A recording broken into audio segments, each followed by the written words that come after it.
my partner now in not just love,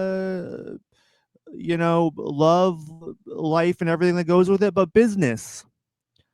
Alongside Mr. Billy Joe Armstrong, Mr. Connor Kelly. Hey, How are we hey. doing today? Usually I say, "Oh, I'm doing all right, man. I'm doing just Yeah, fine." Um, but Connor, I could be doing a little better really.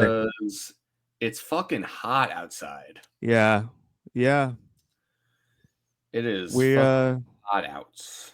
you know, just the other day was the first day of summer, just 2 days ago now. Yeah, And it already feels like we're in the dog days of summer. yeah, it does. We entered The those very fast. the dogs, they're here now. The Those dogs are here and they are barking up a dogs are storm. barking. They are yowling. They're like those dogs, those street dogs you just want to chuck an old boot at. Yeah. Yep. Yeah. You know Grimy, what mangy. I'm talking about. Think Yeah. that they're diseased. Yeah. You're like, don't get too close to me, please. A mutt, a street Yeah. mutt. It's like I feel very bad for you, but I also don't want to I don't want to Right. get rabies. Yeah. Yeah. It's like if you ever seen Lady and the Tramp, I think that was Yeah, like much more of a thing back in like the 50s or whenever they made that definitely. movie, the 60s. I don't know when Yeah, that you movie. don't really see street dogs much these days. No, no, you don't actually. Plenty of street cats, but if you see a dog out on the street, it's usually like, well, that dog's lost. That dog's not supposed to be here. Yeah, that's true. Yeah, this is not normal. Yeah. So maybe I wouldn't just like throw a boot at it. But I mean You wouldn't like throw a boot at a dog randomly that you but see on the street? I just mean like, like the idea of like a dog that you would throw a boot at is sort of Yeah. what No, I'm talking. I get it. I think in the 50s that probably was more of a thing that, Yeah. people were probably ready to throw their boots at Yeah. these street dogs. Yes. But Yeah. if you were to do that today, it would be funny because like the chances are like you would throw the boot at it and it would like cry or Yeah. something, and then but then the owner would be like right behind running after it and be like, what the fuck, you just threw a boot at my dog. Yeah, right, You cuz piece of shit. no one's walking their dogs with a leash either. It's just kind of Yeah, exactly. I mean, especially I think that's the thing in wealthy neighborhoods. They a lot of times they think, oh yeah, we can walk these guys off leash, and yeah. then you go on the neighborhood group Facebook group and people are very upset about that kind of thing. Right, you're throwing boots at my dog? Yeah. More likely than you think. Yeah. Who gave you the right to throw a boot at my dog? Yeah. Yeah. We and just to be clear, we love dogs of all kinds. Yeah. Do Yes. don't go around throwing boots at dogs. That's not No. nice. That's not good or nice at all. Or any animal. I Connor, don't I don't or condone boots. any animal, Yeah. exactly. And I mean, Connor brought it up as like a hypothetical, Oh yeah. like if your life was in jeopardy because a wild animal was chasing you. Well, it wasn't like life threatening. It was more like that old idea, like like they're sitting on the fence. Yeah, no, I know, Like, but I'm just that could be life threatening because I mean, back in right. the 50s or something, if it bites you and then like you get an infection, like Yeah. they didn't really have all the vaccines or Well, that medicine back honestly then. that could still happen today. If rabies Yeah, goes untreated, it's one of the few diseases that has a 100% yeah, mortality rate, I believe. that gets you fast. You got to really act fast, Yeah. So to don't mess ensure. around. with that. I guess No. if you had to throw a boot at a dog to not get rabies, then throw that boot. Who am I to Oh yeah, I mean, stop that boot? again, But if your life is in danger, right, it's a different story. yeah. I You ever encounter bats?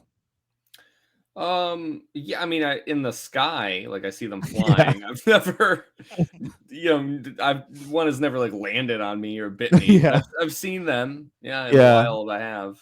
Well, because they carry rabies sometimes, Yeah, and so last year I was walking to the beach where I live near the beach, and so I could just walk there. And there was like a family or what is it called? A coven of bats. seriously. Okay, A coven of bats that I'm was sure just that's probably is what they call it. It's kind of dumb, probably but yeah, that lived there like on my way to the beach, and they like when it got just past sunset, they would fly lower than you would expect, and I would terrify me, and then I'd for the rest of the night I'd be like, are you sure one didn't like land on me really quick? right. You're like, Are you sure it didn't happen? did I get secondhand rabies or something Yeah, somehow? it might have just like taken a sneaky bite and I didn't even realize it. Yeah, Because yeah. I guess their bites are very faint, like it's hard. So, but that's yeah, that's funny because this is actually suddenly we're talking more about your anxiety than rabies yes, now. yeah, but yeah, exactly. I didn't realize when you said like, have I encountered bats before? I didn't realize you've had such a bat encounter. I've Yeah, I've not had that close a call with a bat. no, I mean, in all honesty, like I mean, it wasn't really a close, like it didn't really get that close to me, but just like Right, they were flying like low enough where I was like, well, right. Like what a if? little, yeah, like it's a little too close for comfort, Yeah, yeah. Connor, how are So you coping on the hot day, on the hottest day of the year so far here? I'm all right. I usually have my fan off during the podcast, and it's off currently, but I may be turning it back on. Yeah. Um, I bought an air conditioner today for this room that Wow. I'm in. Oh, Um, awesome. I should have already got it, and then I kept going back and forth on shit, but I today I got it, so I'll have it by Wednesday, 2 days from now. And I'm drinking some iced coffee out of Sweet. my Punk Bunny 7-Eleven special limited edition anniversary Yeah. blend cup that my good buddy got me. Hell yeah. I love to see it. Yeah. Some Punk Bunny iced coffee in spirit. We can just call it Yeah. that. That's right. That's very, very cool, Connor. It's a Thanks. good way to stay cool. I just had some piping hot Java, Yeah. um, which does cool down your internal temperature. That's what they say. Drinking hot beverages does cool your body down internally. But does it like feel that way? Well, we trust science in this house. Yeah, yeah, that's right. You know. Which, unless it's like, did that bat somehow psychically transmit Yeah. rabies to me? In which Unless case it's it's like, like yeah, it's like reading the chances are 99% that didn't touch you at all and you're fine. I don't trust yeah, that scientist saying right, that. yeah. That But doesn't add up to we me. we we pick and choose, but yeah, this is you're probably right. I believe you. I believe you. Yeah. 'Cause I know you are not an iced coffee guy.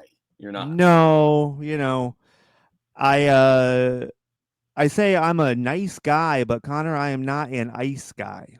Yeah. And And that goes for coffee as well. it's funny, we make a lot of jokes about like things that we say, and a lot of times we don't actually say it. Like that's what's funny about Yeah. that. But what's actually really funny about this is you do say this. You've said this on like several occasions. For I don't know, like I'll like, and it feels like it's always when I'm talking about iced coffee, and this is like your canned response. You do this every fucking time. Yeah. Yeah, it's one of my go-tos. Yeah. One of my catchphrases. And like like it doesn't get funnier, you know? Like it's just I mean, it's always been funny to me, to yeah, be no, fair. but it's cool that you do it, like that you've kept up with it for all these years. Yeah, it has been it's been quite a while. Yeah, It's you know kind of I don't know. It's like something I'm actually proud of it, and I shouldn't be, but yeah, I can't help myself. yeah. No, it's who you are. I mean, Yeah, you're a nice guy, but you're not an ice guy. It's just the truth. exactly, precisely. Um, Connor, in the Green Day world, Yeah, what's what's going on with that? well, I was gonna ask you. You know, you follow the boys on Instagram. I do, yeah. Any thoughts on their recent activity? Um, man, I don't know. You might have to jog my memory because the last thing I really remember is the Firenze festival in Italy, and Yeah, then I mean, since then, I'm not too sure what they got going on. no, there's not too much to update. They've been, you know, doing I think mostly like the festival circuit in Europe and rocking out and they debuted Fuck Off a few nights ago, Yeah, which is pretty cool. I feel like they would have been really excited to play that one. Oh yeah. Like Billy's really been like itching to bust that one out. I think. Yeah, I think absolutely they relished that experience. I mean, they've been playing it every night since. So Yeah, and like I mean, it's like a you know that's one you can slip into the set pretty easily. It's a really short song and it's like super sing alongable. Like you know the yeah, whole audience can sing along to it after the first chorus pretty much. So yeah, yeah. um yeah, it makes sense. It is kind of interesting. I mean, like, because who knows when we're gonna catch them again? Like, it's still a little up in the air on like, is it possible? Could there be something? But Yeah. it doesn't seem like we really have anything in our future. And Uh-huh. like a song like "Fuck Off" and these Saviors Deluxe Edition songs. I kind of wonder if we don't catch it on this go around, what are the odds they come back to it? Because it's sort of like when Pollyanna came out. They Yeah. sort of always throw that in if they release something while they're touring. But after that, like this could become something like it doesn't feel like it counts as a rarity, but like something that they don't play or like don't come Yeah, back no, I think that's right. I mean, and I even like I wouldn't have been surprised if they didn't play any of those deluxe songs live. to. Right. Period. Like uh but yeah, you know, you're right. If you didn't see the Hella Mega Tour, then you're probably never gonna see Pollyanna live. That is very true. Mhm. And yeah, I mean, if you don't see the band this year, maybe even just this summer, you probably won't see Fuck Off live. Which I mean, like, yeah, it's like not we're it would be fun to see. It would be fun to see it live just to have seen it. I think it would be fun. Um, but yeah, I mean, who knows? We'll have to wait and see. Yeah, you know, there's possibilities here. There's there are some American festivals in the fall, like I think Oh, that's right. you know some of them on the eastish coast to like close-ish to us that we're like it's Yeah, I think is Green Day playing a festival with Weezer? I kind of feel like maybe I heard I mean you can almost always count on that like almost that's every year yeah, since but I 2020. I think like one of those my wife was like, "Oh, do you want to like, do this?" And I was sort Yeah. of like, I don't know if I even do." Like it cuz Yeah. it didn't it's like it's expensive and it's not convenient and it's like these are Well, I know, and I mean that's the kind of shitty thing about like the festival experience to me has always just been disappointing. mhm, I I don't know. I would travel to see Green Day headlining a festival if like I don't know. I would if I could, you know what I mean? But it yeah. wouldn't be a if it wasn't worth it, it wasn't worth it, I guess. Especially since, you know, we had such a great experience with them last year. Mhm. So we'll see how it pans out. If the stars align, then awesome. If not, then no, that's okay. We can wait until next time. Yeah, yeah, it's possible. Yeah, Especially if someone's cool uncle like throws us a pair of tickets. exactly. Yeah. So all of the people listening with cool uncles, just you have done right by us before, and you will. I'm sure you can do so again. We will be anxiously awaiting your reaching out and yeah, transferring a couple of tickets in our names, and maybe some flight tickets as well. Just see what happens. We'll see what happens. All We're we can not do we're not is throw it we're not out there. saying you have to like buy us airplane tickets and hotel No, no, accommodations and all that that'd stuff, be crazy to say. That'd be great. but it would be But really nice if you did. like when you think about it though, like just consider the sheer amount of hours of free, readily accessible entertainment that we have provided you on a pretty consistent basis. Yes. I Yep. think I think if you were to add that all up, and especially considering like our listenership, it's like how many hundreds of people have listened to those, however many hours, all Yeah. collectively, and you're gonna tell me that if you crunch the numbers on that, that doesn't add up to 2 tickets. But I but think again, I so. would I would never tell someone, oh, you gotta buy us this. Like I'm Oh just, no, it's not about. No, it's of not course like not. no, you don't owe us anything. No, We're just saying it's morally right. Like yeah, you just do the just right thing. you don't owe us anything, but just think about how much we've given you. It's like Yeah, and just ask yourself, like, have I expressed my gratitude yeah, to the Green Dudes recently? yeah, And if the answer is no, then I mean, take a long hard look in the mirror. yeah. Think about it. At least you could do is a 5-star review on Apple Podcasts. I Well, yeah, mean, that's the absolute least you could do.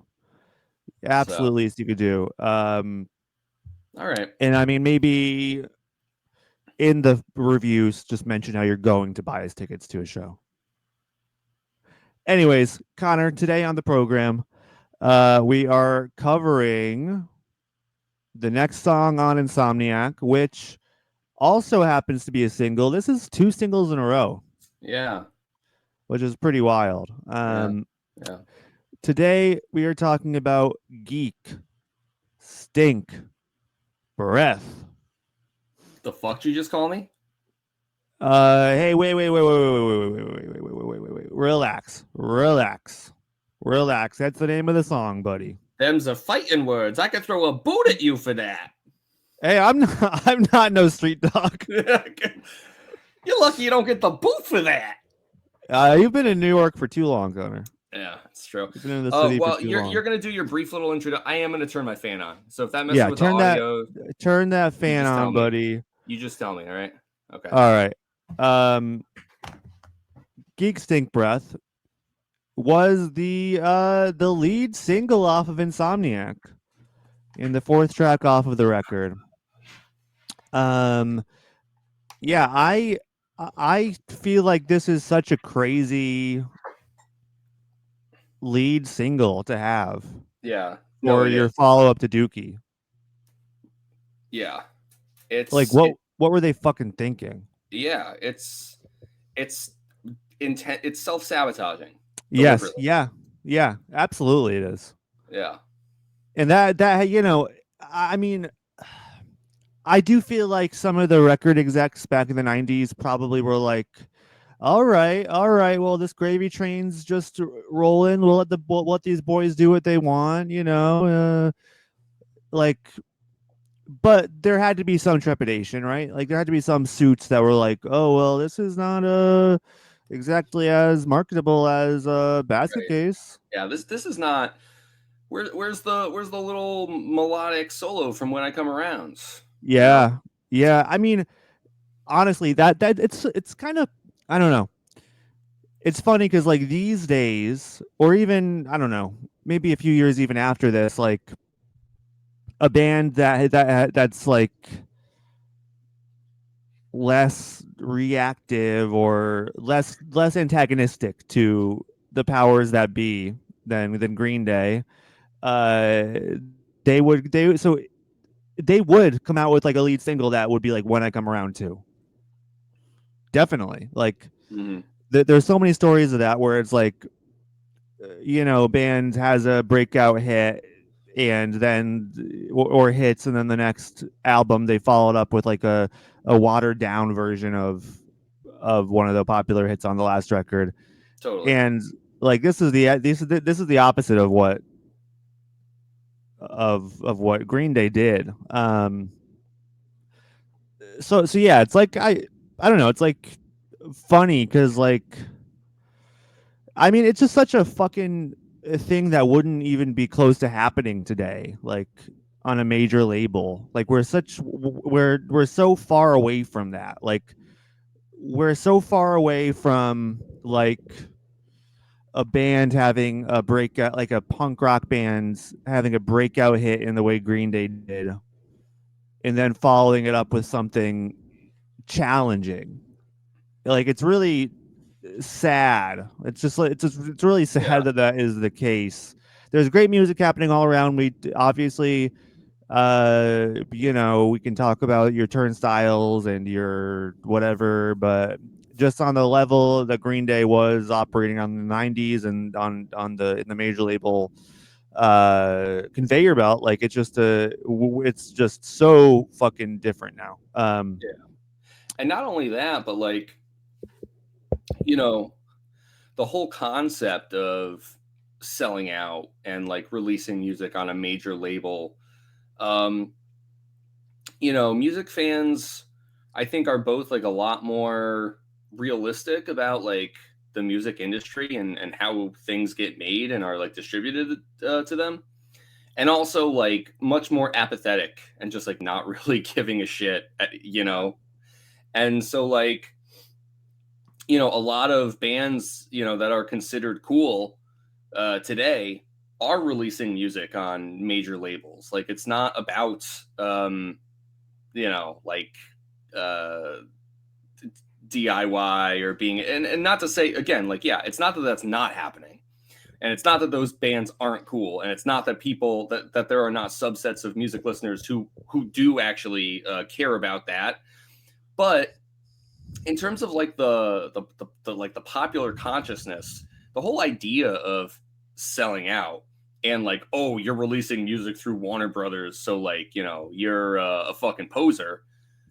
No one gives a shit. It's like there, and a lot of these record labels that kind of made a name for themselves by releasing like more alternative artists have themselves inevitably kind of like grown and like I think of a record label like Epitaph or something.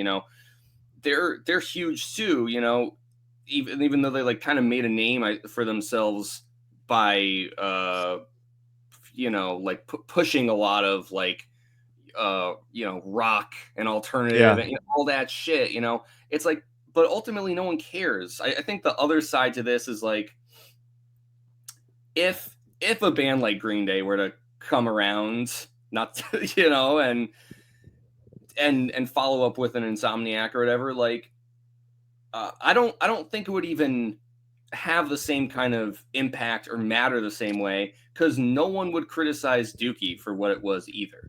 You know? yeah, that's a great point. I mean, I think you're largely right about that. I think as you know, as the decades rolled on, I think we've largely realized that the sellout argument was always kind of bullshit. And I mean, it's I don't know, the old punks grew up and angry group yelling at Pretty I much. mean, you're right. World sure has moved. It's double edged. They're always like yeah, you of throughout music in rock and roll history, you do get asked so their to chin and stuff, but the reacts that like major label indies. I think you can't form that. rock band from like an organ happen. There's not even much kind of like ever be saying that just for each song. So if they deal with them, like in the world. Right. Point. It's like still just shift minds of the people, and that's you put the organically day and today times persons a link on joke. I do think of like, over on the record lists, they're bad. They you instead of well, you had long selling more thing back to started talking for or like talked about that, and it's like shouldn't kind of always been the conversation. I get that the way that these things change, you know, even now and always, I guess I should say, it's like things sort of have to swing inordinately to like one extreme or another in order for like any kind of reasonable shift to happen. And I think that's where we're living in now is sort of like the reasonable shift in our ideas in this, you know. And so it's like I kind of get why maybe a band like Green Day had to have their you know feet held to the fire or whatever in order for that change to happen, perhaps. But it's like, yeah, I don't know. Like being a listener now and listening to Green Day when we grew up, it just kind of feels like retroactively, man. Don't you think you should be listening to a record like Insomniac in '95 and just being like, well, yeah, they signed to a major label, but doesn't this music kind of speak for itself? Doesn't Insomniac, doesn't Geek Stink Breath being the lead single, doesn't that show that they have that integrity? And I guess not enough people really thought that at the time. I know. I mean, that's a great point. I don't. You know, it's like one of those things where it's like it just wasn't about the music. Um, like I don't think anything that they put out could have gotten. Because I mean, you know, I think the Insomniac era, you know, which is like a short-ish era in terms of like years. Um, it's seems to be the most like intense like the point when the backlash felt the most intense for the band and they were getting burnt out from that and from just having to be on all the time and you know on the world stage so yeah it's interesting because like I've actually never seen accounts from people from that time period, and I could be wrong. There could be people that have written in zines and Maximum Rock and Roll or fucking I don't know whatever other punk rock zines were going around those days. Uh, where you know there could have been some people writing like, "Wow, Insomniac, it really shows that that Green Day still cares and they're not kowtowing to the record industry and writing pop hits from now on like but I've just never seen that. I've never seen that take ever from those people. So um yeah. I don't know. And at this point, you know, I feel like the band like they feel like they're strangers in their own community. So yeah, it's I think that just informs like this record. It's like really funny because like the sound of Insomniac it's it's informed by the I think the feeling of isolation that they have from their own community, and I think that's kind of why it sounds like it does more so than like them thinking, oh, we're gonna prove to them that we're still punk.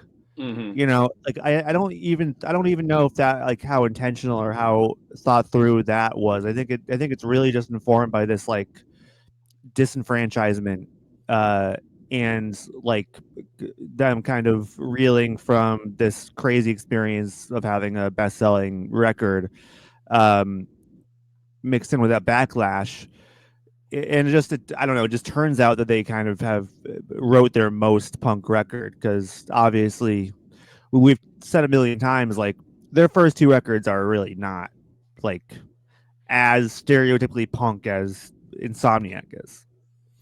Yeah. Yeah, it is like it will always be funny that that people will hold up those records, and sometimes Dookie and sometimes not, depending on the fan. But like pretty much always 39 Smooth and Kerplunk. It's like, yeah, this is when they were, true punks. And it's like, yeah, I just thinking about their discography, it's there are several moments we've kind of talked about. It's like with a band like Green Day, there's like so many oh, now Green Day's really here kind of points in their career. But it does feel like almost pretty safe to say that I'm in agreement with you there, Connor, where it's like I think Insomniac is the most punk record, uh,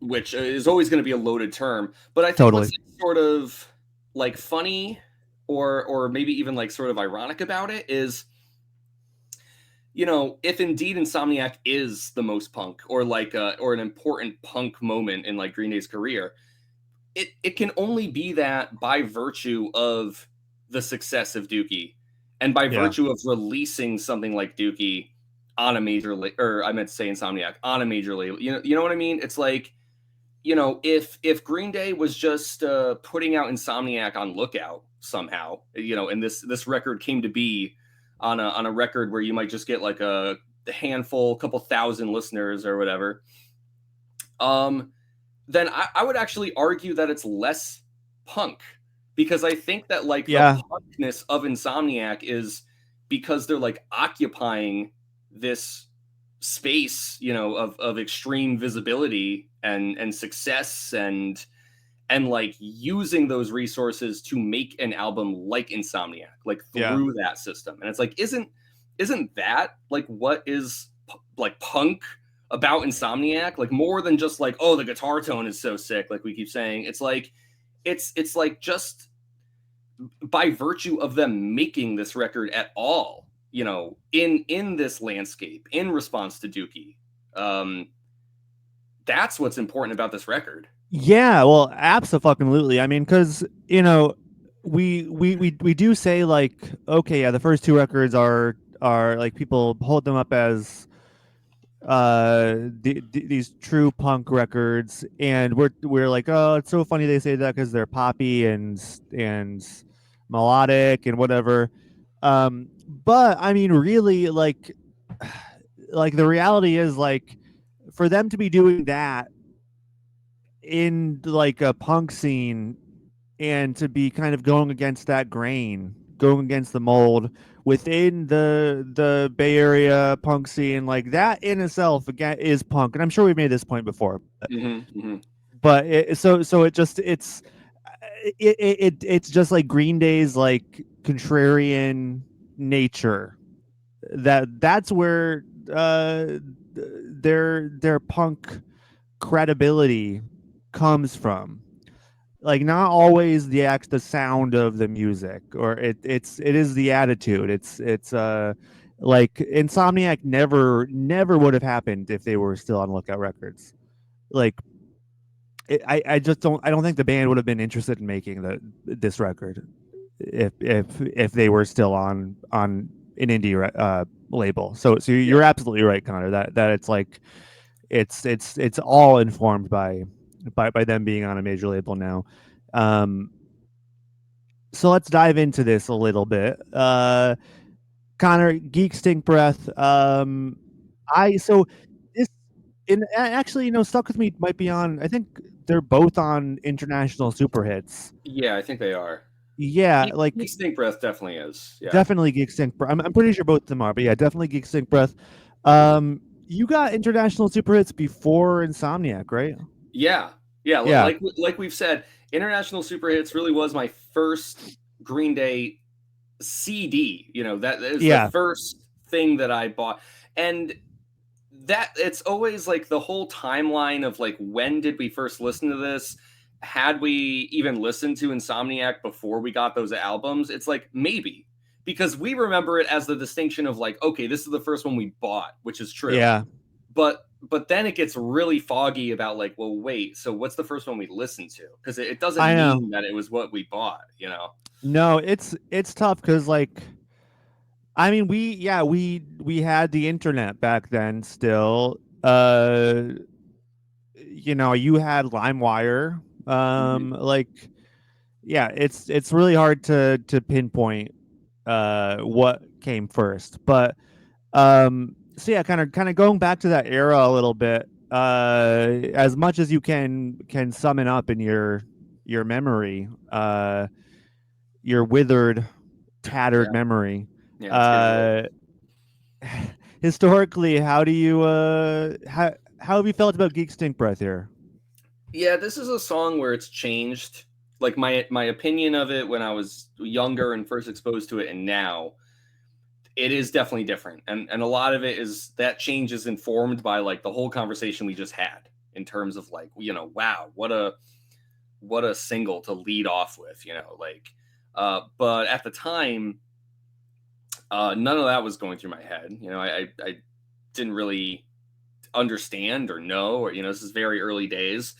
And I think it's probably most likely that I did first listen to this on international super hits. As I think about it, like, we know, I think what we will say is we know we hadn't listened to Kerplunk when you got it, because like that's part of the whole story, where it's like you didn't know what these songs were going to be, Yep. except for like maybe some of the bigger ones. It's like, oh, 2000 light years away, maybe, I don't know, Exactly, 2000 light years away. and that was it. Yeah, um I mean, at a push, like maybe we heard Christie Road once. I don't, but even yeah, that, I don't know. right. And so it's like, okay, so if we first listened to Kerplunk when you got it, then it's like, well, did we really listen to Insomniac before Kerplunk? Again, it's possible, but like it doesn't really feel right to me. It doesn't feel like it all kind of adds up. And so uh my guess is I probably did first listen to Geek Stink Breath on international super hits. And the song itself, I I do remember thinking that, like, I did not like it as much, and that it did feel kind of abrasive. And I also remember watching the music video with you, which we'll talk about. We watched the music video before we started recording today. But I remember watching the music video when we were younger, and I'm like, were they replaying this shit on Fuse?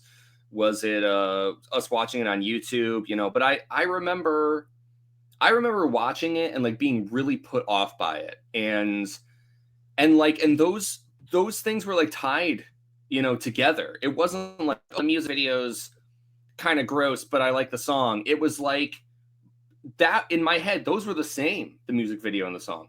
And so, like, when I first listened to the song, I, I didn't really like it that much. And then whenever we watched the music video, and I remember just being kind of grossed out, and like that. Obviously, it's the point, but it really worked on me, and it's like I would have been 12 or 13 at the time, and and so like for a long time, those things were like equivalent in my head. I was like, Stink Breath is sort of like the kind of like the song that's like meant to gross you out a bit, and that stuck with me for a while when I was younger. Yeah, absolutely. Yeah, I think yeah, I think I felt the same way. I did. I think I thought it was, kind of like, oh man, this is badass. Like, I kind of always, I definitely did have the gross out factor a little bit, and like, I don't think it was ever, it ever felt as like important or exciting to me as Basket Case or Longview or any of the big ones. Like, for, but like, yeah, really, I don't know. It was cool diving into, like, getting into Green Day's more subversive side, I guess, which was, definitely there on the Dookie stuff too. But this is just like a darker, and then like we'll get into the lyrics in a bit, but like singing about methamphetamine, Right. like, Yeah. what do you even, what did we even think of that as 11 and 12-year olds? This is like almost definitely where we were exposed to the word and like what it Yeah. is. Like, I can't Yeah. imagine Yeah. knowing what meth was before Green Day, I know. I So just don't even. I don't even know if we did. We ever have a conversation that was like, like, what is the, what does this mean? right, yeah. I would love to hear, yeah, like the Green Dudes podcast from from when we were kids. Yes. Oh Talk, my like, god. oh man, you hear about this whole methamphetamine thing? What's the deal with that? I Yeah, know. I know. Yeah. It's wild. Then you go back to we'll into the misheard lyrics thing, and it's like, when did we pick that out of the song anyways? Like yeah, how long were we listening to it just oblivious? yeah, So I don't know. It just it's a very funny song to be exposed to as a kid like that. And definitely. yeah, the video is wrapped up in that 100%. And we'll get into the YouTube comments later, but like a lot of people definitely have similar experiences. Connor, now having lived with this song for quite a while, not gonna give away your age, because I know that's a rude thing to do. Yeah, I very would never insecure do about such a thing. that. No. Um, but now you're a man of a certain age. uh, how do you feel about Geek Stink Breath these days after having, lived and learned and And love. uh, gone through some shit? Well, Yeah. let's just say you've been through some shit, okay? Yeah, yeah. I look very weather worn, don't I? Yeah. I mean, everyone watching the video can tell They that's what they you've say. been That's what through they some say. shit. Yeah. Yeah.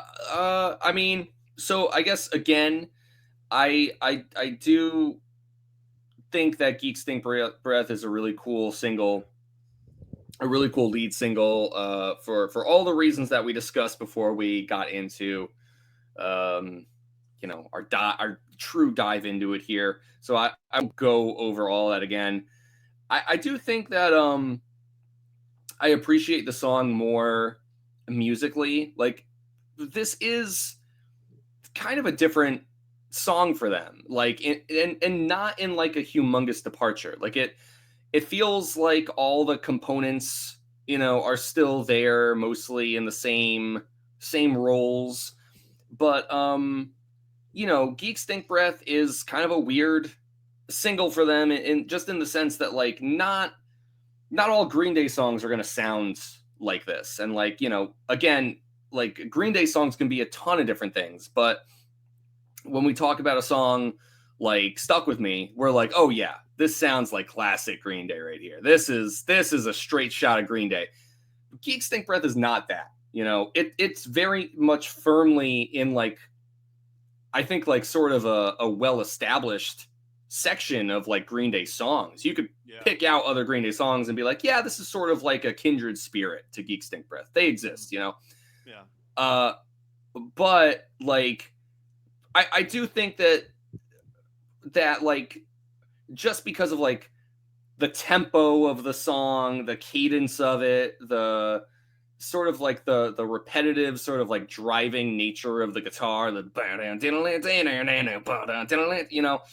um it's grown on me. And there's still parts of it that I think are kind of abrasive too, though. And, like, I think that Geek Stink Breath is, like, sort of a song, like, I don't think it'll ever fully click with me. Uh but I kind of feel like that's the song doing its job. Like, they didn't Yeah. set out to make, like, a fun little earworm. It's like, this song is, I think, meant to have something kind of wriggling in it that you just kind of can't get past. Where it's like, there's just something about it, and that's like kind of a crazy tightrope to walk for a single, because there's a lot that I like about the song, and we're about to get into the specifics. But for as much as I like this song more now than I did back then, it feels like that part of me that found the song off-putting, like, that never went away either. That's, like, still there, but everything else kind of grew around it. Yeah, yeah, that makes sense. I think I agree. It's like it's a bit off-putting, a bit abrasive, a bit. It's kind of like unrelenting. Like there's not a the chorus is catchy, but it's like not it's not it doesn't like butter you up in the same way like parts of with the most abrasive parts of Dookie or whatever. You still have like a really bubblegum chorus or something, or like to kind of lean back into. And yeah, I think that's definitely by design. I think they're kind of experimenting with that. And I mean, it's obviously this is not a metal song, but it's like kind of they're kind of like dipping their toes a little bit into harder rock, like hard rock stuff. Hmm. Like with this and like Brain Stew later on. Yeah. Those are the two examples. And obviously Brain Stew ended up being a massive single. So it's funny that they discovered they're capable of doing that successfully. But yeah, no, I think you're absolutely right. That's like I think the point is you're never totally comfortable with this song, and that's it doing its job well. Yeah, I love this song. I relate to the feeling of falling apart. I obviously it's about heavy drug use, but I think there is this feeling of kind of running yourself into the ground, and Hmm. that is kind of can be universally relatable at times too, if uh you know if you want to think about it and put yourself in what the song's narrative. Connor, let's dive into some of these instruments here. Hmm. Where do you want to start? I think we start with the guitar here. All right, let's do it. Um, actually, actually, no. Let's not start with the guitar. Let's start with the drums. Okay, let's do it. So before we started, I was listening to the song on repeat a few times, and it starts off with the hi hat, just the you know before they get into the bow now. Yeah. Um, is this the only time in a Green Day song that we start off with the hi hat like that? Yeah, it's always it's too bad we don't keep track of these things. Like we talk about it whenever we like reach a new instance of something. We'll talk about it, and then like however many episodes will pass, which is like however many weeks, and it's like, Yeah, wait a minute, has this happened before? I hope someone else is keeping track of these things that we are please. figuring out and paying attention to. Yeah, I know. Uh, Connor, I don't know. I'm not sure. I obviously you'd be like, where else does it happen? But I don't know. I just kind of wonder if there's something we're not thinking about. I mean, there really could be. I mean, and okay, so it's different because I think there might be, if it's open hi hat like a like that's Yeah, different than this closed kind of subtle right. Like like this it's this quiet little count in almost, or yeah, exactly yeah, yeah. exactly. I think that I do think that this might be the only one or one of very few. Hmm. Please, yeah, listeners, if you have any insight or revelations, please let us know about that, because I did think that maybe this could be the only one that starts like this. We do talk about how these songs start, and that Green Day have their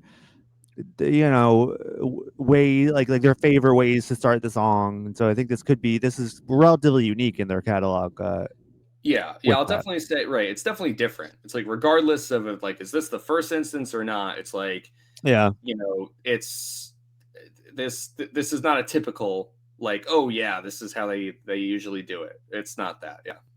yeah, exactly. Um, Connor, the drums as a whole here, how do we feel about Trey's performance here in the song? Uh, yeah. I mean, really good. This is one of those. This is another performance where it's like Trey's not really playing anything that is very flashy. Uh, but what I find myself thinking, like when I really focus on the drums as I'm listening to Geek Stink Breath, is he puts a lot of strength into his playing, and it really feels like he is like slamming down on the drum. So even if he's just going like boom, shh, boom, shh, it's like it's heavy, and it sounds really big. And like when I think about Trey's drumming, I think about I think it's after the second chorus before the third verse. Like they kind of extend the main riff. They play that twice, so it's like kind of just like an instrumental. And like what Trey's playing there, it's really what he's playing all over the song. But because like it's sort of like this instrumental break, it feels like he's just like really laying into it. And so this isn't like one of those performances where like, oh yeah, he's all over the kit and he's just like fucking, doing 20 things at once. This is like a pretty a mostly straightforward uh you know kind of performance here. But I think like it's that feeling of like what he gets across, like he's not just phoning it in. Obviously he never does, but it's like this is almost more about like the emotion I feel like he's able to kind of get across with the drums. And you're talking about how like the song it sort of embodies this feeling of like falling apart and coming undone. And I feel like the drums it's part of that. It's like it's it's like because they're so heavy and powerful, like it kind of feels like I can imagine like a person like breaking apart like in tandem with the drum like hits almost. And that's Yeah. not to just be like I'm gonna tie those two things together, but like uh that's my thoughts on it. There you go. Yeah. Yeah, no, I think you're right. Like it's about power and not about flash, and it is also, it kind of like it mirrors the kind of the, like the song does a thing where it feels like you're just like wired, like you're like very wiry, and like uh it feels like you almost can't stop, like you're on a treadmill or something, like Yeah, just totally. going until you fall apart. And I mean, I I think that's to Trey's credit. Obviously, we we've seen him uh do everything under the sun, and be flashy and do crazy fills and stuff already. But yeah, he's super super super locked in here, and I think um this is an example of like, I feel like when the guitar, bass, and drums are just like so locked in together, like they're Yeah, all kind of locked in there together.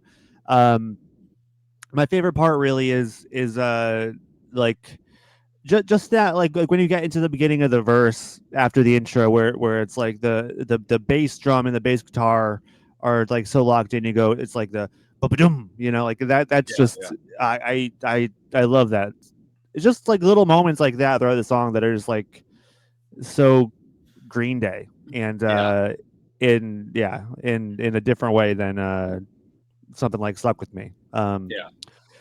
And I just Yeah, want to say, because I like the way that you put it, because I feel like you really got like what I was kind of dancing around, and I wasn't sure how to. But it's like, yeah, it's like Trey's playing. It's almost like this really, it's like this. It's unstable, like yeah, it feels like this sort of paradox, because it's like nothing about Trey's playing is like clunky or like it's gonna fall apart. Like you're saying, he's like very locked in. But I think that like the way he's delivering it, like it feels like it's going to end in the whole thing coming undone. Like well, it's like yeah, you yeah, shouldn't.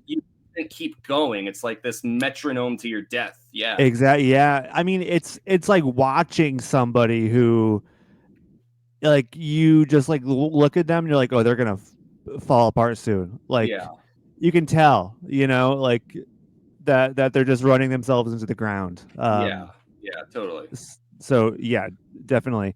Um, yeah, why not hit the bass next? I mentioned how I love kind of the bass and the drums in tandem there in that moment at the beginning. Connor, what are your thoughts on Mike's performance here?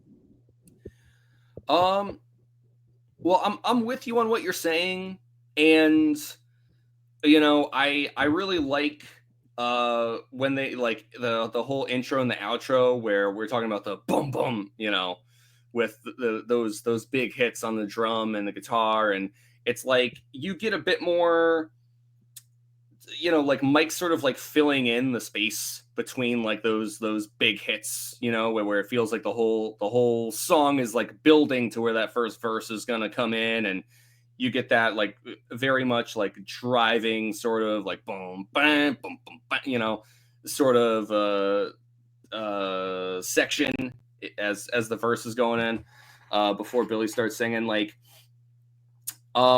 this is kind of the first song though where I it's like I can like feel the direction of Mike's bass and like how he plays into like those things, like connecting and moving forward. And but this is also the first song that we're discussing on Insomniac where I'm kind of coming back to that whole like, well, I think the guitar is so explosive on this song, and also like there are big sections of the song where it seems like Mike and Billy are, for the most part, playing something very similar. I think to kind of like increase, you're kind of talking about like the band being in lockstep. It's like I think they're all trying to like hammer home these really big punchy moments to make it feel like it's really you know like socking you in the face. And so I like that those moments where like Mike is kind of connecting things, and you could hear his touch on it, but also it's like this is sort of the first Insomniac song where it's a little hard for me to discuss it too, because I think that like his performance along with the guitar, it's much more of like a supporting, lifting up the guitar versus what we were saying. I think it was even just on the last song where it was sort of like, well, a lot of times the guitar is actually supporting or accentuating the bass, and we were like, oh, isn't that kind of funny? But now we're flipped back around into that more familiar territory where Mike's kind of just filling out that background bit for the guitar to just kind of really really blow up and feel like it's in your face. That's what I got out of it. Yeah, yeah. No, I think you're right. It is yeah, the first real time on Insomniac that Mike kind of does take a back seat, but it's like one of those things that I think it's like the guitar and the drums actually would not feel as powerful if Mike didn't just support them in this song. Um, I think he's kind of like an unsung hero in that regard. On songs like this where it's about the power, like Mm. and about it's I mean, this song is like about it's like going in a straight line, like Yeah, you're like moving in a straight line, a thin white straight line. yeah, into a Uh brick wall on a runaway into a train. brick wall. Yeah, Yeah, absolutely. Yeah. So I think for the because a lot of the times like we're talking about the path that these songs go on. A lot of the times Mike will go off and do a little side step, right. Yeah, or a yeah, little side quest. Um, I think that would diminish this song potentially. So I think he again locked in supporting role, adding to the power, and also like I mean like I said with the bass and like the bass drum and the bass guitar at the beginning, there's like just a little bounce. It just adds like a little bit of bounce here and there, and then That's it. That's all you need. Hmm. I so it's like I don't know. You can't ask for more. I can't even imagine what else Mike would add. Like, Yeah, and if he did, if he added like a little dirt twang or something, like it would be a different. That would turn it into a different song. yeah. No, I definitely agree with that. It's like it's not for all the reasons we've said. Like it's not supposed to have that like, oh boy, you could really like tap your foot to this one, or it's it's like, yeah, Exactly. this. Yeah.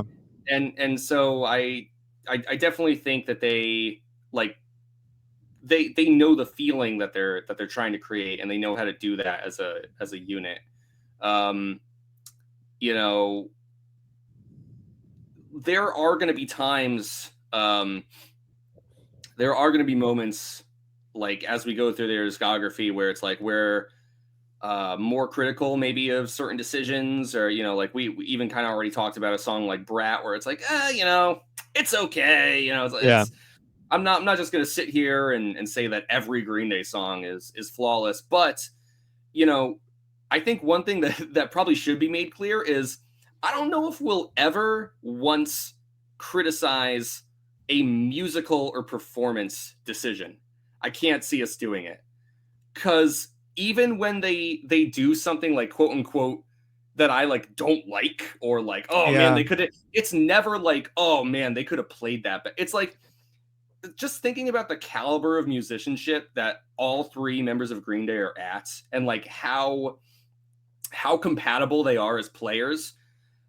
Even the songs that I take issue with, like I like to make fun of "Fuck Time." We've talked about that a bunch. Yeah. We've alluded to that a bunch of times. Yes. I'm gonna have a fucking bone to pick with "Fuck Time," but you know what? I don't have any fucking issues with the way it sounds or what anyone's Yeah. playing. Connor, I have never thought about it like that. I think, I mean, I think you're right. I can't. That'll be very interesting getting into it if we ever are like, oh, this performance is not up to par, Yeah, yeah. Well, or oh, what was Mike thinking? It's like, who the yeah, fuck are you? I know. I don't. I can't imagine it. I think we get to a point, Connor, where we will start like talking critically about lyrical choices, Yeah. certainly. But performances, I don't know. I think that is a big unknown, and I think it is unlikely. But we will find out. It's really interesting, Connor. Mhm. Um, Jumping into guitar here. This is the main. This is the center piece of the whole song. Um, it's just kind of it punches you in the face. It pops you right away. With the down down. It's just fucking awesome. It hits you really hard, and that riff, Connor, that you saying earlier, it's just really fucking cool. Um, the guitar tone, it is just like beyond perfect. Uh, I don't know, Connor. Just give me some of your thoughts on the guitar here. It just feels massive to me. It does. It like those like big down down hits at the beginning and the end of the song. Um I don't know if this is just like because of the music video, but I actually don't think it is, because I do think it's there in the song and I want to hear what you think. But like I've always felt like somehow they made the guitar tone sound like kind of gross.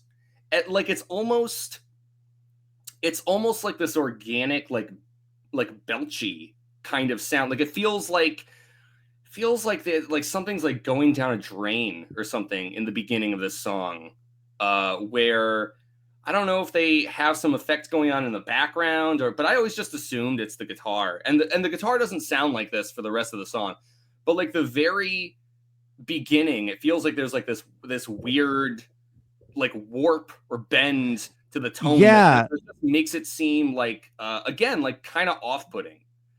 So so good again with the YouTube comments I went to. People do talk about this moment, and there's some debate on what this is. But I mean, I I've always thought it was Billy vocally just doing something like that, Yeah, very subtly in the background, you know. yeah, It could, you know, it could easily be a an effect of some sort right. too, but no, you're absolutely right. There is a moment. Yeah, it's very weird. It feels like you are inside somebody's throat or something. Yeah, Like, right. That's exactly. It's like yeah, that organic. It feels, yeah, yeah, it's like you're being digested or something, yes, or it's like yes, you know, exactly. it's like it's like you the listener have acid reflux. It's like Connor, somehow they like 100, captured yes. that. I was Yeah, just gonna say it feels like it gives you acid reflux. yeah, Yeah, yeah. you're right. That's absolutely. Anyways, I've always attributed that to the guitar. I Yeah. always thought that that was like some weird like pedal or effect or something where it's like, how the fuck did they? Who knows? Who It knows? I even don't know. could be, you know, I mean that sound you can do with your throat. It kind of does mimic, you know, where you slide your pick slowly, you scrape your pick slowly down the neck of the guitar. Yeah, good point. Um, so I feel like it could be maybe some sort of effect. It could be either Right. the throw or some sort of effect like that. Good point. So I don't know. Rob Cavallo, please let us know. Yeah, it's yeah, otherwise I do I think the guitar here is really cool. I kind of mentioned how it's yeah, obviously it's a driving force. It's a bit more mid-tempo. It's not slow, obviously. It's Yeah, not like you're waiting for this song to be over. Like it's constantly going. yeah. It's not Um Stay Young. it's no, it's not. Sorry, guys. Sorry, Yeah, I guys. know. Yeah, man, fuck that song and fuck all the performances on it. Those fucking What were they thinking? yes. We That didn't take immediately were long. like, "Oh wait, actually, they fucking suck shit on that Yeah, song." you know, man, I jeez, fuck those guys. Um, but yeah, I really like how the song is just built around and like always comes back to that. You know, it's like I don't know. I really dig that, and I talked about this moment already too. But like where they double that up, and you just get Billy just just really crashing those power chords um, during that little instrumental break before the third verse. It's like one of those. I kind of love that they don't complicate it. Again, it's like Yeah, I love that they just make the decision to like, no, we're just gonna do it again and like add another 10 or 15 seconds or whatever it is of just playing yeah, that riff and then because I don't know, like I feel like it's like that moment always makes me appreciate the riff more. Um, and I just think it's cool that like this song uh we have talked about other songs where it's like it's sort of built around repetition and they're gonna come back to that and like that's something that they do. I think Geek Stink Breath is a song that like really benefits from like yeah the feeling of like playing that thing over and over kind of lends to that feeling of like something's like coming undone. It's like it feels like there's like a madness almost of like again and again and again and and like and yeah. yet You're it's right. always Yeah, moving yeah, forward too. yeah, Um and I don't yeah, it's just a cool riff. I love the guitar tone. I love that it feels a little gross, whether it's the guitar or not, in the beginning there, and I just think it's a cool riff. I dig it. yeah. Absolutely. It's yeah, great riff. Yeah, it's kind of is like a circular performance. Like you're going, you're looping, like your brain is looping or something, or you're Yeah. spiraling a little bit. Like it's yeah, I I don't know. It's so funny because I feel like all of the elements to the song are like they all like work so perfectly, driving the same narrative or making you feel a certain way. And let's get to the vocals here. I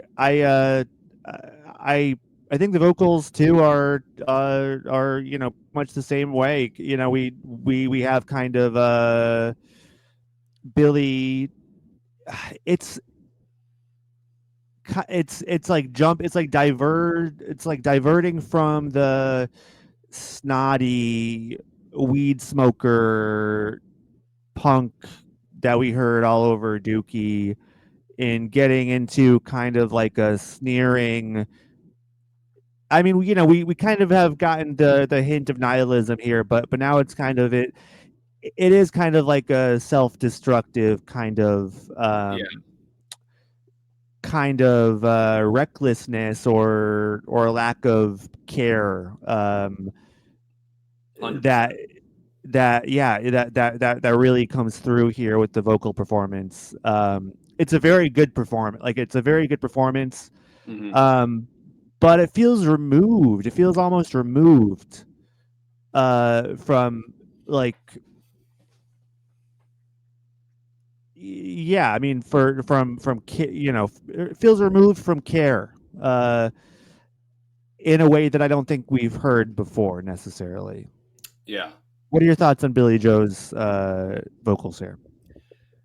Yeah, I'm right there with you on like how well his performance gets across this feeling of self-destruction.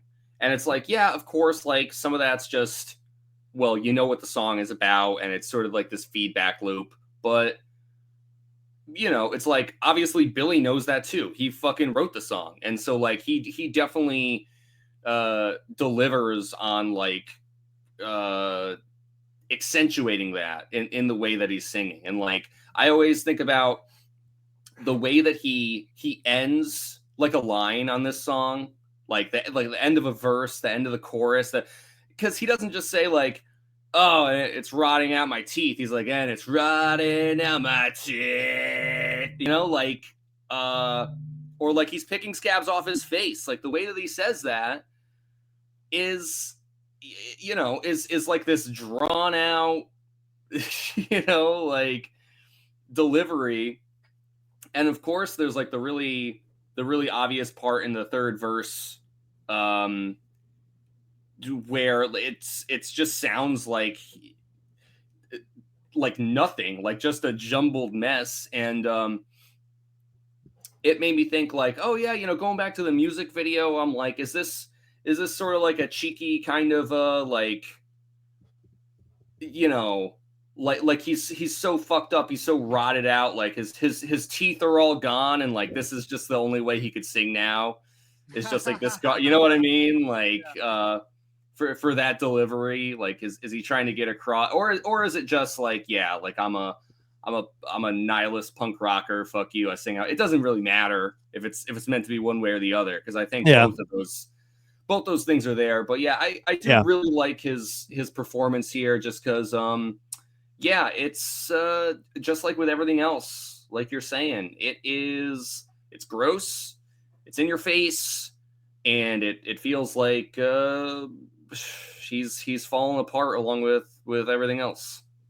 yeah. Absolutely. And I think, like, yeah, like those lines specifically that you singled out are really great examples of, like, Billy Joe taking the thing from Dookie, where he's kind of like playing up the element of, like, apathy or snottiness, but this time it's like cross the line from, like, oh, the fun young punk slacker, to, like, oh man, like, you're in danger now, actually. Mhm. Yeah, Like, right. actually, like, we're concerned. Yeah. Like, I think that that transition, it comes across so effectively, and um that itself, again, it's another that's a thin line to walk between, like, between lovable stoner to, like, oh, like, you. might die soon if you keep on living like this. Right, yeah. Turns out weed really is a gateway drug because this you Yeah, should not be like immediately doing meth now, yeah, buddy. yeah. I know. Oh man, what a jump that was. Yeah, Um, yeah, yeah. You know, we're sponsored by Dare. Just to let you guys know. yeah. Yes, it's still a thing. Um, all right, Connor. Any final thoughts on the individual pieces before we move on to the lyrical portion of the broadcast? I don't think so. Anything we forgot about, we can pick back up in another segment if we need to. Yeah, absolutely. All right, you want to start us off with a song? Yeah, it goes a little something like this. Just tell me the words I Words might I have might have known. known. The words I The might words have I might have known. known. The words I might Words have I might have known. known. All right, Connor. On this song, "Geek Stink Breath," were there any lyrics that you were unfamiliar with or had misheard all these years? Yeah.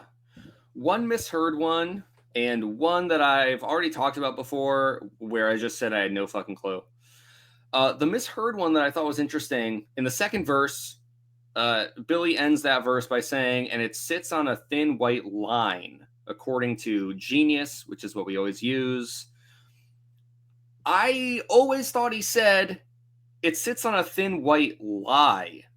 Oh, Lie, a white okay. lie. Like, oh, like he's like lying to like fuel his Yeah, drug habit or to or, yeah, or, to, telling or to white pretend like lies. right everything's okay. Like it all sits on a thin white lie, Mm, but apparently not. It's a white that lie, makes sense. as you said before. I kind of thought my line was better. Like no offense to Billy, I think it was I, on a white yeah. lie. I mean, hey, we can start our lyrical critique. I don't think we critiqued lyrics really yet. Not really. Yeah, I not don't think we really. have. Um, this is our first one, Billy. You missed a trick. Yeah, you just got to take out one letter there, buddy. Yeah, And just remove the N and we'll be peachy. I don't know, a white line. It's like, is that the line that divides lovable stoner into into gross fucking Yeah. head? Is that Well, is if that the you line? click on the Genius annotation, it says when meth is snorted, it is laid out in a thin line. Yeah. Well, I So, guess it makes sense. Connor, you just gave away that you've never snorted meth before. Yeah, and I do feel like I'm losing some of my podcast cred Yeah, by that's by that's doing embarrassing that. for you. Yeah, right. And Right. how old are you? Yeah. Yeah. I'm of a certain age. Haven't done Come on, meth. You know. come on. Who knows? There's still time. Oh yeah, Uh, we'll get and there. then Don't worry. and then that's in honor of the Insomniac retrospective. We're gonna do meth live on the podcast. You know what? Why the fuck not? Yeah, sorry, Dare. We Yeah. revoked your sponsorship. And then the other one in the third verse, so when Billy sings like a cripple running the rat race, again, like the way that he delivers that is Yeah. Yeah. I had no fucking clue what the fuck he was saying for my whole life. I found this out like just a few fucking days ago, by the way. Oh my god. So there you go. And then he says, wish in one hand, shit in the other, which I always knew, but he says, and see which one gets filled first. I always saying that as see which one gets real first. Yeah. I am with you on that one. It sounds like real to me, and I feel like I've seen it listed as real before too. So that is, I mean, Because I it's don't a know. wish. Like a wish becomes real or it doesn't, right? It's like how do you fill a Yes. wish? I would like what does that mean? Yes. I don't know. Yeah. Um. Yeah. I don't know. The Genius annotation on that is interesting. It says shit is common slang for meth. Do you know I if that's mean, true? Do you think that's true? as someone who has not yet done meth, I really don't know. It kind of feels like this could just be I don't think it. someone. I don't think it is. Right. This feels like someone making up a story. Yes. Actually, there's a response that says Yeah, because like wish in one hand, shit in the other, I think is a phrase. And someone says the shit in the other hand is referring to actual poop. Yeah, yeah, um, and they say shit has never been a common widespread term for meth. So it's I don't know, and people are interesting. yeah. Um, They hear one thing and they're like, well, everything in the song must be about that, right? That's exactly. every Yes, every line is about that. yes, exactly. Yeah, they're saying actually, mission is slang for meth too, and so Yeah. is Did treasure. did you know that rat race refers to when people would put a whole bunch of rats on meth and then see which Yeah, one could still race and win? It yeah, was betting on a rat race of meth rats. exactly. That's what the Nazis used to do in their Yeah. experiments. So look it up. Um, trust us. Uh, yeah.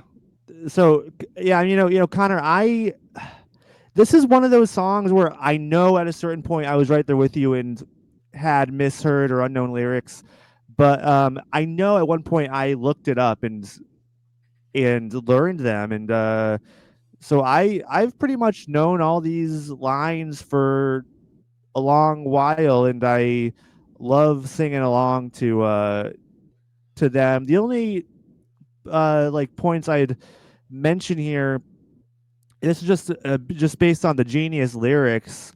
I just hear like a cripple running a rat race. I mean, the rat race does, I guess, make sense more, but Yeah. um, and then it says in the intro it goes, oh, I think that's what I think that's the noise we're talking about, the throaty noise.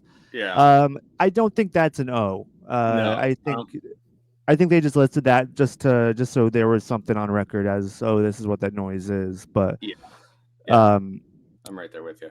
yeah, so that's and then and at the end of the second chorus, picking scabs off my face, huh? Like that's just not how you would write out Billy's noise. Like it's huh, you can't write huh.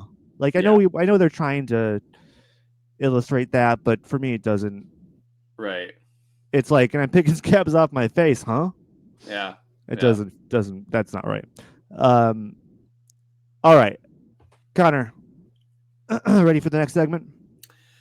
I actually don't feel that ready, but let's give it a shot.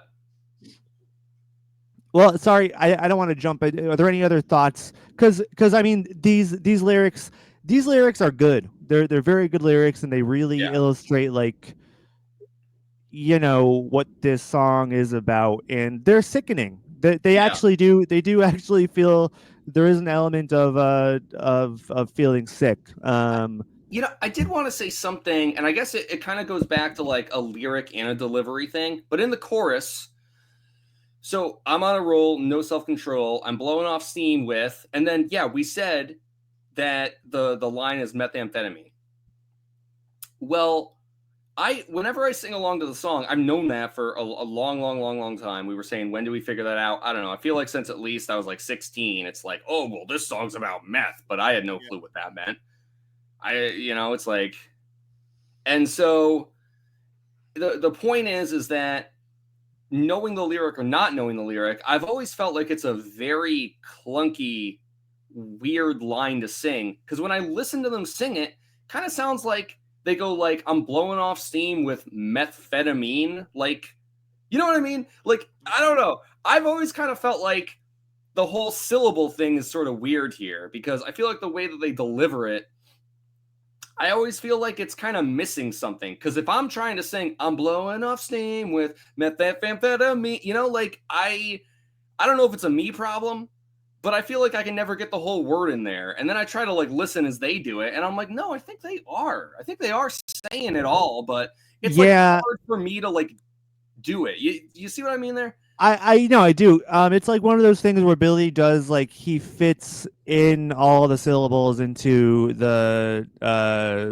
structure of the verse. Like he does kind of like uh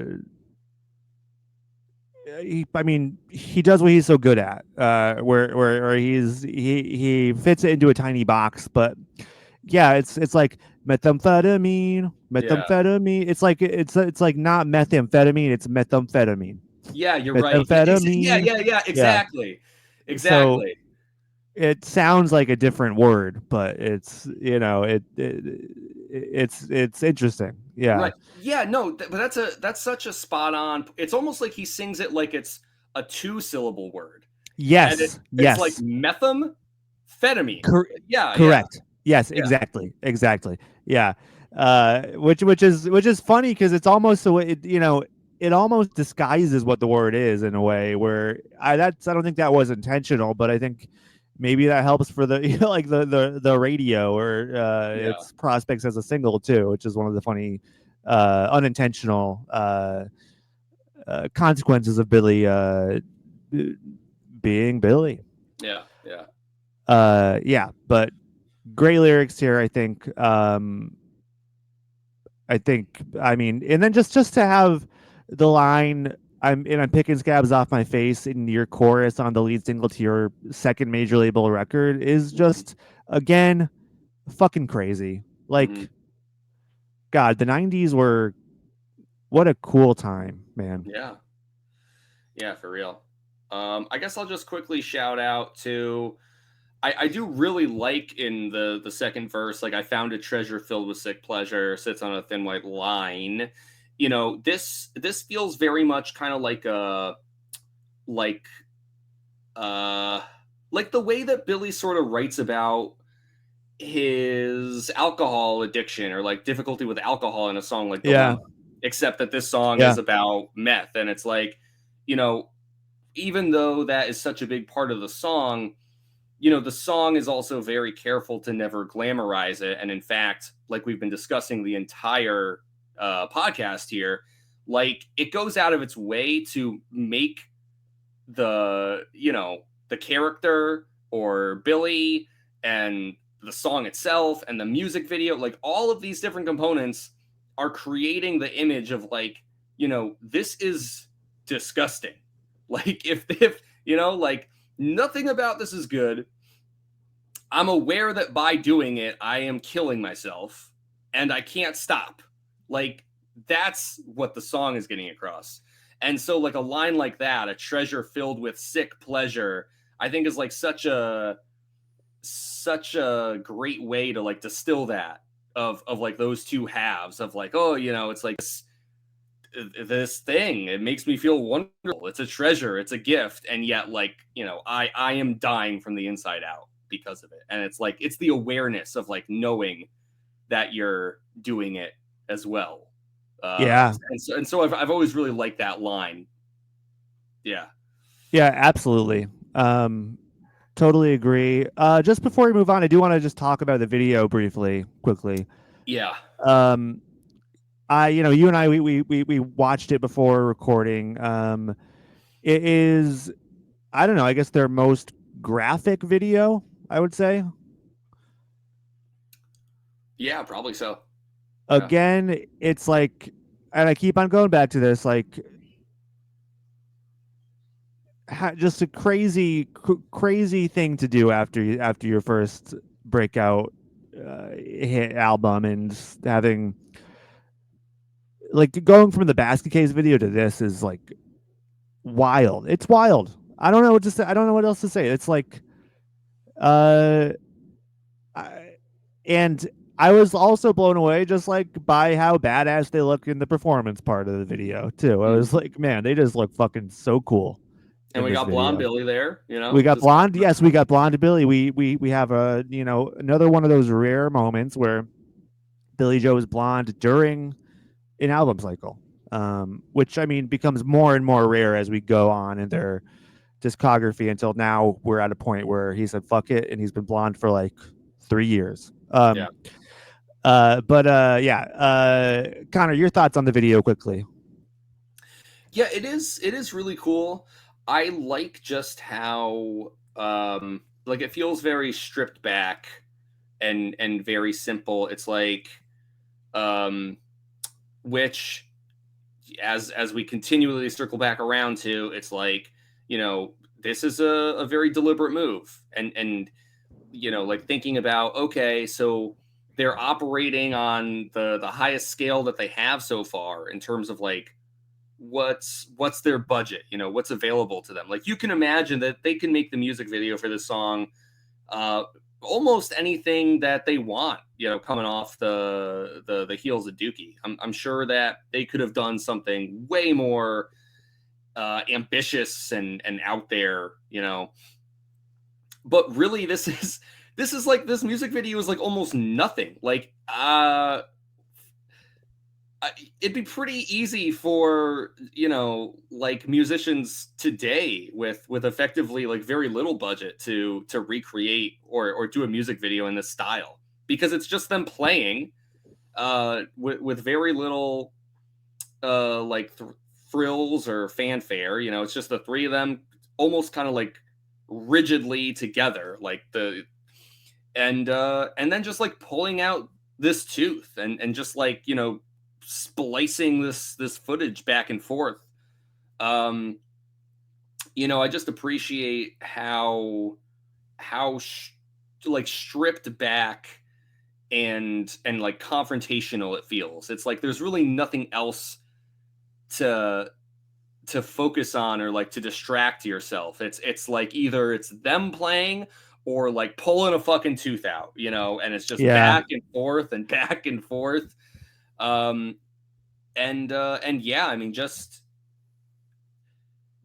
just how simple like that is for this era of their careers is pretty crazy. And then like you think about like the music videos we're going to be discussing, like fucking Walking Contradiction, which is an absolutely bonkers, super complicated music video. Absolutely. Choreographed to a T, right, produced. Exactly.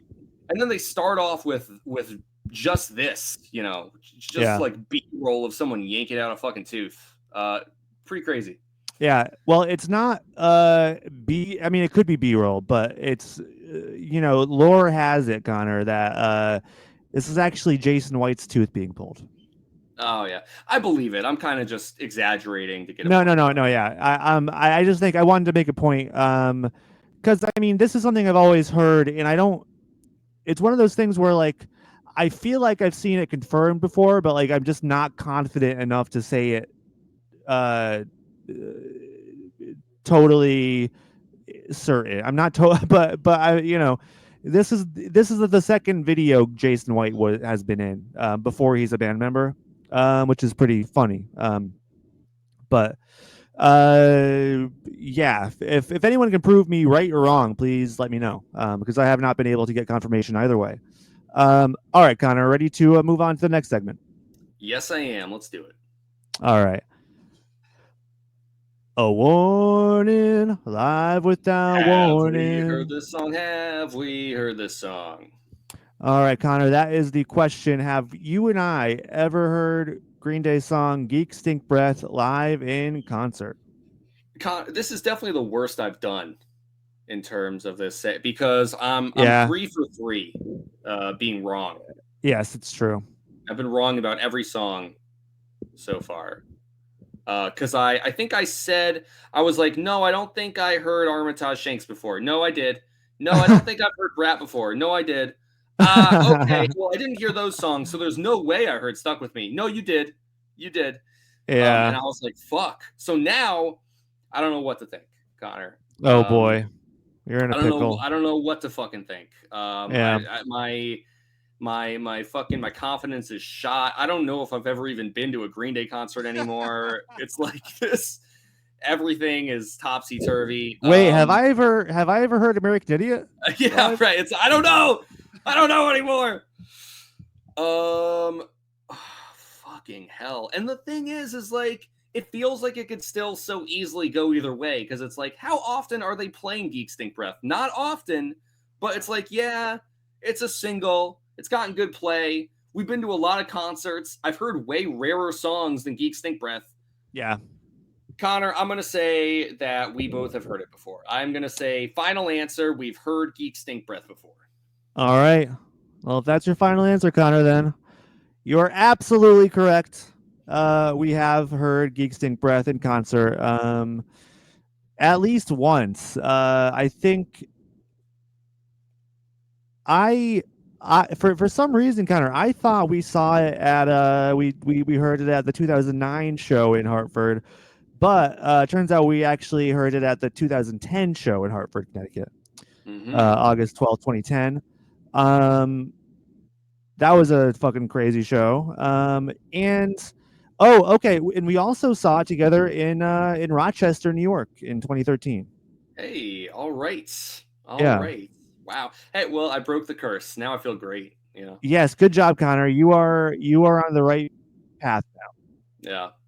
Uh, welcome back. Thank And you. yeah, I mean, this honestly is a they play it very sporadically throughout the years, and they haven't played it now in a couple of years. So I don't know. It's always a fun one to pull out. And I think yeah, for me, it's I think I've just heard it those two times with you. So Yeah. it's an interesting one. But yeah, always happy to hear that one. That's a fun jam. Uh, Kind of you ready to hear it from the seedy underbelly of the worldwide interwebs? Yes, I am. Let's do All it. right, let's hear it from the anti-social media. We are. All right, so there was a lot of comments about Geek Stink Breath, whether it's the song or the music video. Mm. Um, all from YouTube. People just have memories there's a lot of people that just have memories of this song and of the video, like watching the video as a kid on TV. Yeah. Yeah. But I look at same here. That's what I was saying. Yeah. Um, Harrison. Okay, so this guy is I don't know if this is his real name or just his username, but this guy is called Harrison Dickoff. It's you know, if it is their real name and that's kind of how you're leading with it, they probably get that all the time. It's Yeah, Harrison Dickoff. Um, Harrison says, sorry, Mr. Dickoff says, um, it's funny how they think that people that can watch real footage of someone's teeth getting removed can't handle the word shit mm, because in the video the word shit is censored. yeah, yeah. Well, what are you gonna do? Censor the tooth? I guess they had to kind of pick and choose their battles there. Yeah, MTV had to be a little bit flexible on their censorship Yeah. policies here. Uh, Karaoke's Neo Few 1698. I got that Yeah, right. well read, well read. Thank you. Thanks. From 10 years ago. This song should have been played at least once in Breaking Bad. Oh yeah, yeah, that would be cool. Actually, Yeah. I just agree. I think that would have been cool. It would have fit well, even if it was just I credits or like a fun little exactly, like on yeah. the radio or something. Exactly, yeah. Well, I could see it definitely, I could see a scene where like Jesse's in the lab cooking up some of that blue, pure blue Totally. meth, and the radio's on, he's kind of like coming along to it or something. Like that could be kind of cool. I Yeah, feel like he'd be into that song. yeah, yeah, Um, yeah, or the credits. It'd be a good credit song. So good job, Kyriakos of Ye 1698. yeah. Wow, Thank you. and good job to you too reading that. Thank you so much. Thank you so much. Leah Wolf, MSP from 10 years ago says Green Day sometimes makes me want to do drugs, and then sometimes it makes me terrified of even just hearing the word drug. Hmm. Weird. Dot dot dot. I think this was like definitely a thing for you and I growing up, Yeah. where we've talked about like, oh, a lot of our kind of initial uh drug exposure is like kind of through Green Day, and like we never really we didn't really experiment like that growing up. Like there in our own time, we did kind of come back around to some of these things, not meth, Yeah. yet again, but Again, we'll get there. yeah.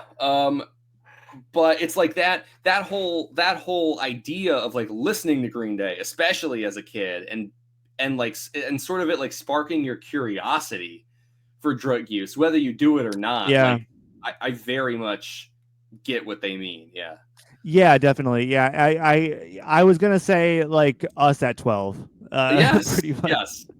Yeah. Uh, that's how I feel as well.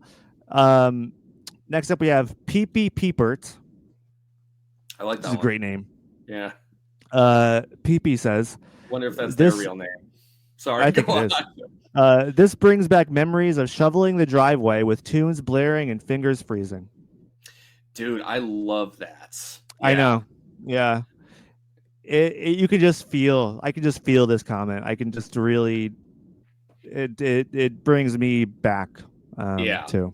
Yeah. No, I mean, had to shovel my driveway plenty of times, but like that, I kind of almost have like an opposite. I always would be listening to music when I was mowing the lawn, and so like I definitely remember like listening to Green Day and just like Yeah. mowing, and it's hot, and like you can feel the sweat making the shirt stick to your back, and like the smell of the gas from the motor, shit like that, you know. And Yeah. so Yeah. so I get where this person's coming from. It's a good one. Absolutely. SpongeBob 5081 4 years ago says things I've heard people say before I watch this. It will give you nightmares. It's so scary. Don't watch it. Me when I watched it. Okay. What's everyone freaking out about again? Doesn't even phase this guy. Yeah, no, I would not want to mess with this dude No, because he's this is one real motherfucker. yeah, they are operating on an entirely different level. Yeah. Yeah. Badass. VF84 TCAT1 from 3 years ago says, Jammin', high concussion rock and roll. Thumbs up emoji. Yeah, I feel like that's kind of what we were talking about, the power of Yeah. the song. Yeah, I love that phrase, high concussion rock and roll. Yeah, we should That borrow that. rocks. That's kind We of should. Absolutely, we should. why don't we do that? Why don't we make that music? Yeah, let's do it. Let's do it. Next up we have Jozuki eating shaving cream, 6249. From 4 years ago. They say, this is the British people anthem. Because they're losing their teeth because their Yeah, teeth because are they have shit. bad teeth. Yeah. Yeah, That's the thing. All British people have bad teeth. right. And so the next logical step actually is that all British people do meth. They just all love meth. They ought from a young age. From the Queen on down. That's right. Yeah. In fact, that's what killed her. Unfortunately, she did OD on meth. Yeah, from the Queen to Tiny Tim, they're all that's just how it happens. That's why their teeth are the way they are. Yeah. I mean, they put it in their tea over there. Yeah. Yep. Another thing I'll point out is that this guy spelled British British. Like it was BRI apostrophe I apostrophe SH. Yeah. British. So he was doing the accent a little bit. They have some real contempt for Queen and country. Yeah, they do. Yeah. Crap in my eye, 9250. There's some great names in this episode. Yeah, crap in my eye, PPP pert. It's awesome. Howdy dick off. It's like I know. Yeah. It gets better and better. Mr. Crappin says, fun fact. The reason they use dentistry is because they were not allowed to use drugs in their videos. Yeah, no, that's what they came to Warner Brothers with first. You're just gonna film us doing meth, and that'll be the music video. What do you say? That's just fucking insane. And I don't know. I feel like they're not joking. I feel, and I think too. I mean, like, Uh I think there just probably are music videos where people are doing meth. Like, not obviously really doing it, but Yeah. we just got done talking about Breaking Bad, and it's like, Oh hey, yeah. I I mean, get it's a different time, but like there was drug use in music videos. They just weren't absolutely. really doing drugs. I feel Connor, I feel like every fucking song that's every fucking like Hinder song, Yeah, exactly. or like they dramatically do drug use and they're in like a motel and they're depressed and like That's it's exactly what I'm picturing. Yeah. yeah, like that is a genre of music video. Like you can do that. Yeah. It would just be a worse music video. Yeah. Um the two gamers 7505 from 7 years ago says pessimistic is written all over this album. It's my favorite album alongside Nimrod, and it's why I'm a pessimist. Oh. Yeah. I just found it like really funny that like being pessimist to them was like this aspirational thing. Like they're like, yeah, I want to be like Green Day. I'm gonna be a pessimist. Right. Right. Although I feel like you got to be able to relate to that a little bit because Yeah, I do, but it's I like would there's some yes, like history to stuff like that too. With absolutely. But us. I like, why would you ever say that? Yeah. It just Yeah. sounds so dumb to me. Yeah. I don't know. I think it's like that lyric or that line, right? I must insist on being a Yeah, pessimist. It's like I feel yeah, they really took that to heart. they did. Um it is a funny comment because initially I was going to be like, "Oh, nice, their two favorite albums are Insomniac and Nimrod, that's pretty cool. Real think for yourself for a Green Day fan over here." Um but it does feel kind of funny to end on that note. Like, it's like like it makes it kind of sound like pessimism is like a school of thought, like nihilism, right? Like they're conflating the two almost. Like, oh yeah, like it's one thing to be a nihilist or whatever, but it is funny to define yourself as a pessimist, even though Exactly. they literally do that on the album. But yeah, Yeah, yeah. Green Day fans are interesting people. I don't know. They. yeah. All right, I've got a few left. We'll jump through these quickly. Groundswell Adventures says, "I lost my pet goldfish to this song. I used to blast it next to his fish tank at full blast. He loved it. He died listening to it. I hope I meet up with him in heaven." I'm, I'm so sorry, but my first thought is you killed your goldfish by blasting this song into their fish tank. It Like, was just like the water, like the bowl was shaking and right, the like water was like exactly, like the vibrating and vibrations, yeah. the bum bum bum bum, Yeah, like the fish was like constantly having a heart attack. yeah, Like exactly. But real shit. R.I.P. Geek Stink Breath Goldfish. Um, you were a real one. It died doing what he loved. I believe that he loved it. I believe he loved it. Yeah, I think maybe I mean he lived his life to the fullest. We can say that. Yeah. Um, Infinity XXXX says 99% of people these days have no idea what this song is talking about. Ha! I say that as I've indulged in near 200 milligrams of dexedrine over the last 30 hours. Fucking on a roll, indeed, Billy. This is the most insufferable kind of person. I know. The funniest thing is like I actually believe them. That's what makes this so funny to me is that they really are on this shit. And it's like, how could you be like at this level of hard drug use and be such a fucking dork? I know. It's like Yeah. you couldn't even get past just being the most insufferable fucking loser. If you're gonna do drugs, at least be cool. Don't be a fucking loser and You're do still a drugs just like a fucking fucking Reddit idiot. guy? What are you doing? Oh, nobody know. Are you kidding me? Nobody knows. Anyone who's ever looked at the fucking lyrics to this song, which is a lot of fucking people, know what the song's about. It's right there, dude. You don't have to Uh, do meth to know what the song's yeah, about. I know. It's they're gatekeeping hard drug use. It's like I don't know. It's really Um, it's really stupid. Yeah. yes. Next up we have John Dowell 7404. John says, "That bad bitch white girl got me vibing." All right, moving on. All Two, right. we have two more. We'll go fast. M It's okay, Dog man. 360 418. M Dog says, "Did you know you would have to smoke 2,000 pounds of weed in 15 minutes to overdose?" Did you know that, Connor? That seems like way. I'm sure you could do 1,000 pounds in 15 minutes and it'll still get the job done. I don't think 2,000. No, it 2,000 has to be pounds.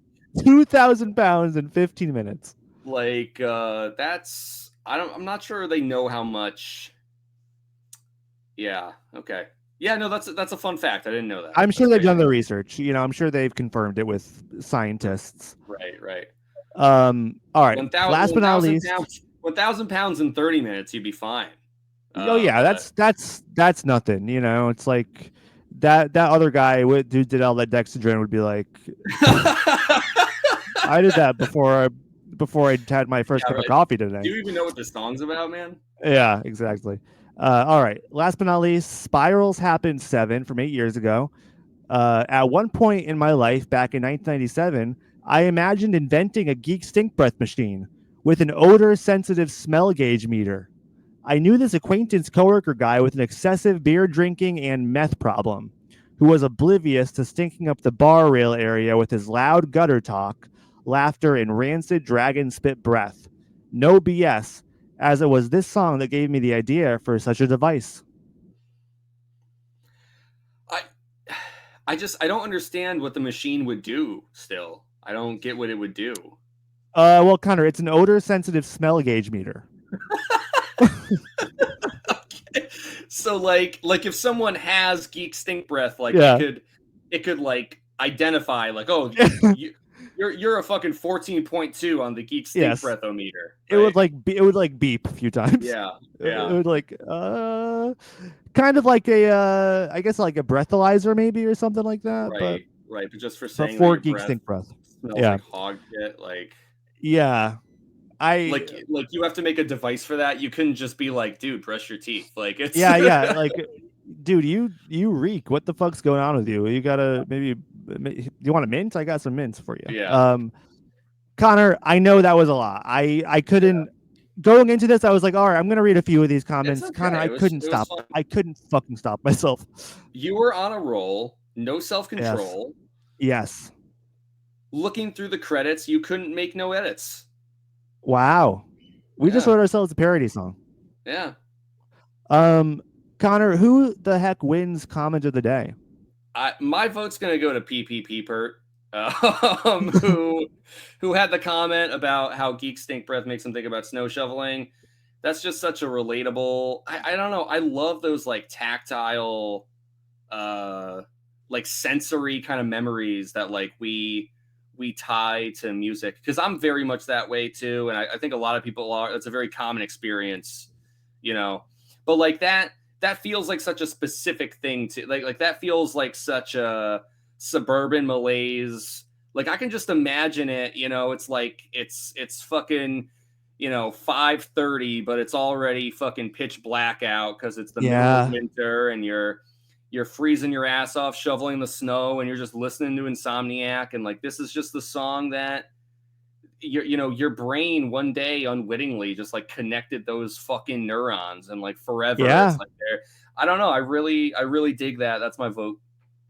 Connor, you and I are both suckers for that kind of thing. I Yeah. am in total agreement with you. I have albums and songs that are connected to that literal memory. Like, so PP Peeper, congratulations. Yeah. You Easy. have won comment of the day. Comment of the day. Mr. Peeper, if you are listening, please go ahead and respond. Reach out, and we will reward you handsomely. Connor, any final thoughts before we wrap things up? Yeah, this is a really cool song. I like how emblematic it feels for like a lot of these big ideas, because like we've before we started talking about Insomniac, and as we were going through the first three songs now, it's like we kind of brush up against the whole like, oh, Insomniac is reactionary to the reception of Dookie and like all this shit. But it feels like Geek Stink Breath is like truly the first song to like be really emblematic of Yeah. those ideas. Like this is like a song that really embodies and exemplifies like like this is a big idea running throughout Insomniac, and like Geek Stink Breath is like such a big part of that because it does feel like this rancid, disgusting, festering sort of odor that's like just meant to come off the record, and it's like Yeah. that's and what a lead single. I It's know. crazy I shit. It is, and that's why it was the lead single, I think. I think that's Mm-hmm. absolutely why. All right. Thank you for listening, folks. Next week we'll be talking about No Pride, I believe. Yeah. Is Yeah. exciting. So look forward to that. If you want and you're feeling generous, go on over to Apple Podcasts, Spotify, leave us 5-star ratings and glowing reviews. We would much appreciate it. You can follow us on social media at Green Dudes Pod on both Twitter and Instagram. Email us at greendudespod@gmail.com with your Geek Stink Breath story. But most of all, folks, until next time, Stay stay put. put.